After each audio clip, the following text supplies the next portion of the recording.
Viewers, আসসালামু আলাইকুম। আজকে ওজন নিয়ে আপনাদের সামনে কথা বলবো। ওজন বা মেদবুড়ি এটা মানুষের মধ্যে হয়ে থাকে। অনেক মানুষ আছে ওজন বেড়ে গেলে আর কমাইতে পারে না। আপনি ভাঙতে পারেন না, খালি গড়বেন আর গড়বেন, তাহলে তো হবে না। যাদের ওয়েট কম আছে তাদের জন্য ওজন সহায়ক, আর যাদের জন্য ওয়েট বেশি আছে তাদের জন্য ওজন রোগ। হাইটের চাইতে অতিরিক্ত ওজন হলে শরীরে এনার্জি ডেফিসিয়েন্সি হয়, বিভিন্ন রোগ বালাই বাসা বাঁধে, শরীরে বিভিন্ন অর্গান কাজ করে না। ওজন বেড়ে যাওয়া মানে শরীরে বিভিন্ন অর্গানে গ্লুকোজ জমে যাওয়া। আলটিমেট এটা ফ্যাট আকারে জমে, কিন্তু এটা গ্লুকোজ। কেমনে বুঝবেন? আপনারা যখন ডায়েট কন্ট্রোল করেন তখন কিন্তু ভাত রুটি না খাইলে অটোমেটিক আপনার পেট কমে যায়। কারণ কি? পেটে তো চর্বি ছিল। তো ভাত রুটির সাথে চর্বির সম্পর্ক কি? আমাদের ডাক্তারি ভাষায় একটা কথা আছে, আপনার খাবার প্লেটে 20% গ্লুকোজ, 30% প্রোটিন, 50% ফ্যাট থাকতে হবে। কিন্তু আমরা এশিয়া দেশের মানুষ, আমাদের প্লেটে 99%, 95%, 90% কার্বোহাইড্রেট থাকে, কার্বোহাইড্রেটই গ্লুকোজ। অথচ ওখানে থাকার কথা ছিল 20%। তো ভিউয়ার্স, এখন চিন্তা করে দেখেন, আপনি শুধু গ্লুকোজ খেয়েই গেছেন, ওজন বেড়েই গেছে, তখন বুঝতে পারেন নাই। স্বাস্থ্যটা টলমলো দেখা গেছে, ফিটনেস ভালো দেখা গেছে, কিন্তু এনার্জি তো পান নাই। একটা সময় এসে আপনি দুর্বল, যতই খাবার খাবেন এনার্জি পাবেন না। ওজন বেশি মানে সকল রোগের ফ্যাক্টরি। আচ্ছা যাক, এখন আসা যাক ওজন কিভাবে কমাবেন। ওই যে আমি বললাম, আপনার বডিতে কার্বোহাইড্রেট বেশি, অর্থাৎ আপনার খাবার প্লেটে কোনো দানাদার খাবার থাকবে না। যখনই খিদা লাগবে প্রোটিন আর ফ্যাট খাবেন। তাই প্রোটিন আর ফ্যাট কোথায় থাকে? ডিমে থাকে, বাদামে থাকে, ঘিতে থাকে, মগজে থাকে, মাছের পেটের মাংস থাকে, এইগুলা। নারিকেলে প্রচুর গ্লুকোজ নাই, সব প্রোটিন আর ফ্যাট, এবং এনার্জি 1000 গুণ প্লাস। যখনই খিদা লাগবে আপনি এই খাবারগুলো খাবেন, অটোমেটিক আপনার শরীরের ওয়েট লস হয়ে যাবে। অনেক মানুষ আছে অনেক টাকা খরচ করে ডাক্তারের কাছে প্রেসক্রিপশন নিয়ে, ইন্ডিয়া বিভিন্ন দেশে ডাক্তারের কাছে, বাংলাদেশে ঘুরে ফিরে কমাইতে পারে না। কিভাবে কমাবে? কারণ আপনি ডায়েট করে যতটুকু কমাইছেন, আবার 3 কার্বোহাইড্রেট খেয়ে বাড়াই দিচ্ছেন। এরপর অনেকেই আপনার ডায়েট কন্ট্রোল করতে গিয়া, আপনি সবসময় মনে রাখবেন, আপনি আসিলেন মোটা, হইবেন চিকন, একটা ডেকোরেশন চেঞ্জ করবেন। একটা ডেকোরেশন চেঞ্জ করলে ব্রেনকে সাপোর্ট দিতে হয়, ব্লাডের অ্যালকালাইন ঠিক রাখতে হয়, রক্তের স্তরটা। তখন আপনার দুর্বলতা ফিল আসবে, কারণ বডি ডেকোরেশন চেঞ্জ করতেছে, মোটা থেকে চিকন হচ্ছেন।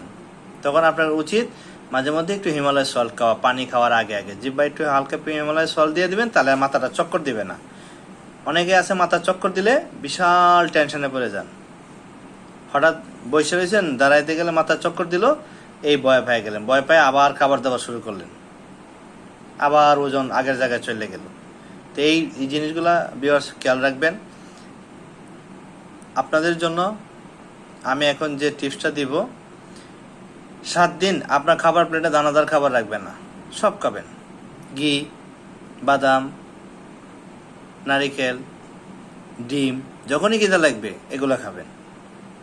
আপনি বাদাম, তিল বাইজা রেখে দিতে পারেন, 2 মুষ্টি খায়া একটা ডিম খায় একটু পানি খাইতে পারেন, ব্যাস। এখানে কি আছে? কোনো কার্বোহাইড্রেট নেই, সব প্রোটিন আর ফ্যাট। একজন সুস্থ মানুষ কিভাবে বুঝবে? অল্প খাবার খেলে এনার্জি পাবে। আর একজন অসুস্থ মানুষ কিভাবে বুঝবে? 2 প্লেট 3 প্লেট খাবার খেলে যখন এনার্জি পাবে না, তখন সে বুঝবে সে অসুস্থ। তার সেলগুলো একদম ভরপুর, তার সেল খালি নেই। এই জন্য ভিউয়ার্স, আপনারা যারা ওজন কমাইতে চান, ঠিক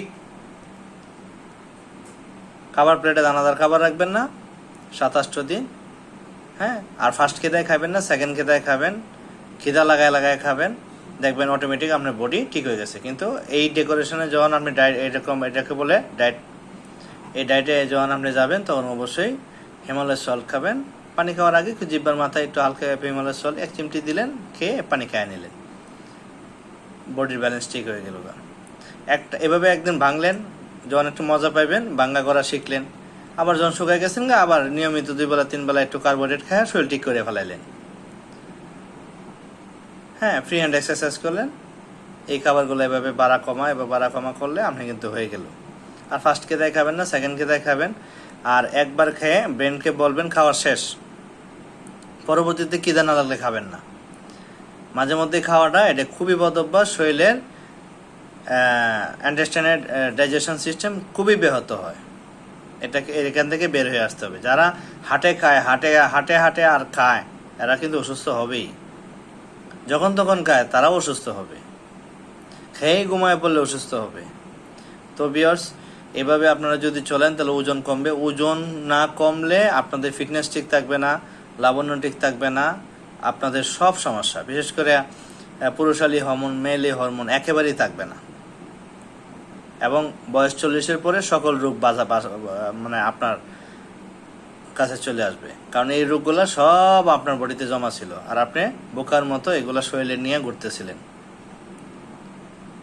তো ভিউয়ার্স, আমি আজকে এই ওজনের বিষয়ে আর কথা বাড়ালাম না। আমার এই চ্যানেলে নাম্বার দেওয়া থাকবে, আপনারা যদি এই বিষয়ে কোনো কথা বলতে চান এবং আমার সাথে এই বিষয়ে আলোচনা করতে চান। আমার উস্তাদ doctor Mujibul Haque USA, doctor Mujibur Rahman Thailand, doctor Jahangir কুই Bangladesh, doctor Alamgir Mati sir modern herbal, doctor AB Shetty India আরও 3-4 জন উস্তাদ আছে। আমি এদেরকে ফলো করি 6 বছর। আমার ওয়েট বেশি আছিল, আমি এখন টিকে কন্ট্রোল করছি। আপনার যদি সন্দেহ হয় আপনি গুগলে বা ইউটিউবে গিয়ে তাদেরকে ফলো করতে পারেন। আপনি প্রফেসর যারা আছে, পিএইচডি, তাদের একটা কন্টেন্ট দেবেন, তাদের একটা লেকচার আপনি চ্যালেঞ্জযোগ্য, কোর্ট চ্যালেঞ্জ, জানেন মানেন। কিন্তু আপনি না জানেন একজনকে মানেন, এই কথা বললে ভুল হবে। আমি কিন্তু সবাইকে মানতে পারি, 100% বলতে পারি না, কিন্তু অল্প অল্প মাইনা উপকার পাইছি। এই জিনিসটা আপনাদের সামনে এনে সহজ করে দিচ্ছি। ইনশাল্লাহ আমি পরবর্তীতে আপনাদের সামনে ডায়াবেটিসের বিষয়ে কথা বলবো। তাহলে আগেভাগে আপনাদেরকে একটু বলে রাখি, ডায়াবেটিস যাদের হয়েছে, একই সুগার, একই ফ্যামিলিতে, একজনের জন্য এনার্জি, একজনের জন্য বিষ, কি করে হয়? এটা হওয়ার কথা না। চুম্বক ভেঙে দিলে, 2 হাতে দিলে চুম্বকের ধর্ম চেঞ্জ হবে না, তার মানে ফ্যাক্টরটা অন্য জায়গায়। অর্থাৎ বডি অ্যাসিডিক হলে ডায়াবেটিস হয়। দেখবেন ডায়াবেটিস রোগীদের আপনার কিডনির ক্রিয়েটিন বেশি, আর অ্যাসিডিক বডি হলে কিডনির ক্রিয়েটিন বাড়ে। তো ইনশাল্লাহ পরবর্তী ভিডিও আমি ডায়াবেটিসের বিষয়ে পূর্ণাঙ্গ আলোচনা করব। আপনারা সবাই আমার সাথে থাকবেন। আমার চ্যানেলটা কোনোভাবে যদি আপনাদের উপকার আসে, সাবস্ক্রাইবে থাকবেন। আমি খুব সহজ করে আপনাদের সামনে উপস্থাপন করেছি। প্রত্যেকবার খাবার খাবেন, যারা ওয়েট লস করতে চান, প্লেটে দানাদার খাবার থাকবে না। ইনফ্লামেশন খাবার খাবেন না, প্রদাহজনিত খাবার খাবেন না, দেখবেন সারাটা জীবন ভালো থাকবে। দিনে অন্তত 20 মিনিট ফ্রি হ্যান্ড এক্সারসাইজ করবেন, সারা জীবন ভালো থাকবেন। আপনি ব্যায়াম করেও 90% ভালো থাকতে পারবেন না, চ্যালেঞ্জ। কারণ জিয়া উদ্যানে অনেক লোক আছে, ঢাকা শহরে বিভিন্ন পার্কে সকালবেলা ব্যায়াম করে, 30 বছর 40 বছর ব্যায়াম করে হঠাৎ করে হার্ট অ্যাটাক করে মারা গেছে। এগুলো বিস্তারিত বলবো এই জন্য, কারণ হার্ট অ্যাটাক করার জন্য আপনার বডিতে এলডিএল কোলেস্ট্রল থাকতে হবে। এইচডিএল কোলেস্ট্রল দিয়ে মানুষ বেঁচে থাকে, অর্থাৎ আপনার শরীরে যত কোলেস্ট্রল আছে সব এলডিএল কোলেস্ট্রল থেকে বিরত থাকুন, নিজে ভালো থাকুন। ভিউয়ার্স, পর্যায়ক্রমে সকল রোগের বিষয়ে আমি আমার এই চ্যানেলে আলোচনা করব। সবাই আমার সাথে থাকবেন। ভিডিওটি একটু বড় হয়ে গেছে, ইনশাল্লাহ আমি আর একটু শর্টকাট করব। উপকৃত হইলে আমাকে ফোন দিবেন, আমার নাম্বার থাকবে। ঢাকা মোহাম্মদপুর আসি আমি। আমার কাছে ডিটক্সিফাই মেশিন আছে। আপনারা যারা অনেক দুরারোগ্য রোগে বা নর্মালি লাইফস্টাইল ফলো করতে পারেন না, আমার মেশিনে আসবেন। পার ডে 100 টাকা, সকাল বিকাল 200 টাকা। 7 দিন ইনশাল্লাহ ইউজ করলে আপনার কন্ট্রোল চলে আসবে ইনশাল্লাহ। ভালো থাকবেন ভিউয়ার্স। আসসালামু আলাইকুম। আমার চ্যানেলটি সাবস্ক্রাইব করবেন, আমার সাথেই থাকবেন।